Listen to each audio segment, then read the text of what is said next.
हरे कृष्णा। सफल एकादशी के आप सभी को हार्दिक शुभकामनाएं। पौष मास के कृष्ण पक्ष में आने वाली एकादशी को सफल एकादशी कहा जाता है। ये एकादशी सभी व्रतों में सर्वश्रेष्ठ माना गया है, क्योंकि इस दिन का व्रत करने से जीवन सफल होता है, हृदय शुद्ध होता है और भगवान विष्णु की कृपा प्राप्त होती है। पुरातन काल में चंपावती नाम का एक राज्य था, जहाँ राजा महिष्मता राज्य करते थे।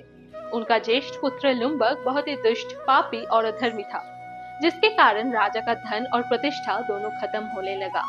अंत में राजा ने उसे राज्य से निष्कासित कर दिया।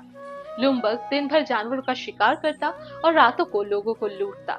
ऐसे ही दिन बीतता गया और वो और अधिक पापों में डूबता गया। एक रात सफल एकादशी आ पड़ी। बहुत कठोर ठंडी थी, इसलिए वो रात भर सो न सका। सुबह रोग और दुर्बलता के कारण वो शिकार करने नहीं जा सका।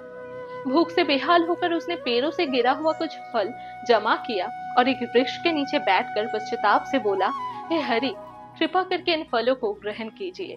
उसका ये छोटा सा भाव, छोटी सी अर्पण भावना भी एकादशी व्रत में परिवर्तित हो गई। भगवान हरि उसके इस अनजाने व्रत पर भी प्रसन्न हो गए और अगली सुबह एक सफेद घोड़ा उसके सामने आकर खड़ा हुआ। उसी वक्त आकाशवाणी हुई। वासुदेव की कृपा से उसके सभी दुख समाप्त हो गए। इसी दिव्य संदेश को पाकर लुम्बक वापस राज्य लौट गया, अपने पिता से क्षमा मांगी और राज्य संभाला और श्री कृष्ण के उत्तम भक्त बन गए। अंत में अपने शरीर को छोड़कर गोकुल धाम को प्राप्त हो गए।